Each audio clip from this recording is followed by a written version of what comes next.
بلاش ضحك على الناس، الخامات غالية وكل حاجة بقت غالية، فحرام يعني واحدة تطلع تقولك الغريبة بتتعمل بكوباية سمنة وكوباية سكر واربع كوبايات دقيق. الدقيق كتير جدا، هيفرفط معاكي ويبقى وحش معاكي. صراحة انا جربته وهوريكي في الفيديو كمان عشان تصدقيني ان العجينة مش هتتجمع كويس وهتبقى مفرفطة، وطعمها كمان مش هيبقى حلو، مش هتبقى غريبة خالص، ده هتبقى حاجة تانية خالص بعيدة عن الغريبة. شوفي بقى المقادير الصح والمقادير المظبوطة. نفسك تعملي 4 كوبايات دقيق؟ طب تعالي انا هنخل الدقيق كله مرة واحدة وهاخد منه بس 4 كوبايات. خلاص تمام، 4 كوبايات دقيق. وهنخل السكر طبعا مطحون اهو، هنخله كوباية، كوباية بس. تمام، هنخله اهوت معاكم. نخلت خلاص السكر، هحط عليه السمنة، كوباية سمنة بس، وهضربه.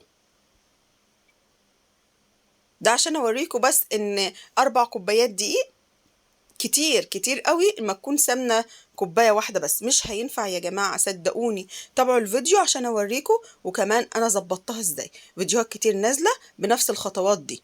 طيب انا جبت، شوف العجينة مفرفطة ازاي عشان كوباية سمنة واحدة. مش هتنفع، كوباية قليلة والله جدا على ال4 كوبايات وتبقى طعمها غريبة ازاي. ده الغريبة عبارة عن سمنة مش دقيق. تمام، انا اول مره اعملها بالمقادير دي، بس انا هطلعها لك دلوقتي مظبوطه تمام. هنحط عليها كمان دولت يا جماعه، جبت فول سوداني وطحنته، عشان الثلاث اطباق دولت انا هعملهم مختلفين عن بعض. واحده هعملها ساده، وواحده هعملها بالكاكاو، وواحده هعملها بالفول السوداني. دي يا جماعه اهي اتلمت شويه بس شكلها مش حلو، كل ما الفها في ايدي بتتفرط مني تاني. دي ال4 كوبايات دي على كوبايه سمنه، طبعا مش هينفع. وكمان ما اتعجنتش معايا، لازما الغريبه تتعجن معاكي وتبقى ناعمه جدا. طبعا كل ده ومش بتتجمع. انا قلت ما اعمل الصينيه معاكم واوريها لكم عشان ابين لكم ان هي مش حلوه خالص والمقادير دي غلط. فالاحسن الاحسن زودي السمنه كمان كوبايه، يبقى كوبايه سكر، كوبايتين سمنه، او كوبايه ونص سمنه، و4 كوبايات دقيق. انا بقى اما لقيتها مفرفطه كده وكمان شكلها مش حلو، شوفي شكلها مش مدور قوي وما تعرفيش تدورها في ايدك كويس لان السمنه قليله. هتحطي على ال3 اطباق دولت كلهم، كل واحد كل طبق معلقتين سمنه. شوفي بقى الطريه وناعمه معايا جميله وازاي. شوفي ما باجي الفها طريه ازاي، لان انا عجنتها بالسمنه.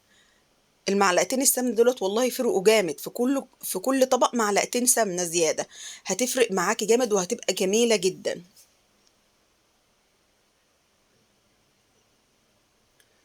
انا بعمل كمان الكور دي اللي بالشوكولاته، وبعمل كمان اللي بالفول السوداني.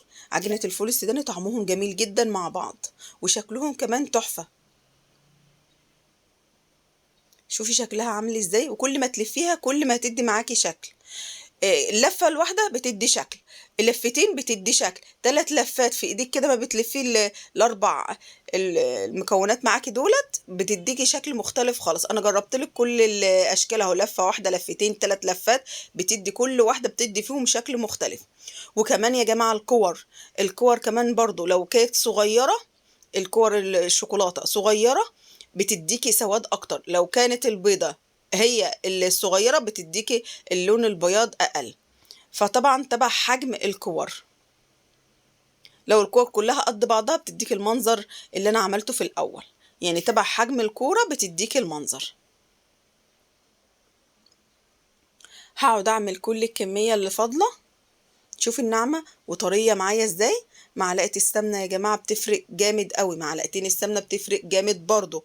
كل ما تزودي سمنة في الغريبة بالذات بتبقى جميلة جدا، بس برضو ما تزوديش قوي، عشان لو زودتي قوي والمقادير مش مظبوطة معاكي هتفرش وهتطلع مش حلوة خالص، ما ليش لها سمك. شوفوا ما طلعت من الفرن، شوفي جميلة ازاي وثابتة زي ما هي. هوريك كمان من ظهرها شكلها عامل ازاي.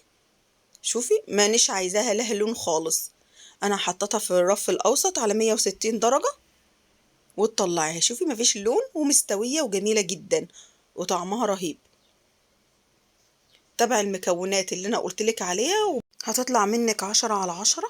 نفس المكونات دي وشكلها جميل، جربيها وهتشكريني عليها. والسلام بقى اللي بتحب السكريات، لو عملت كوباية ونص سكر مع كوباية ونص سمنة على 4 كوبايات دقيق هتبقى تمام، جميلة جدا وهتبقى في قمة الروعة. وشكرا لكم.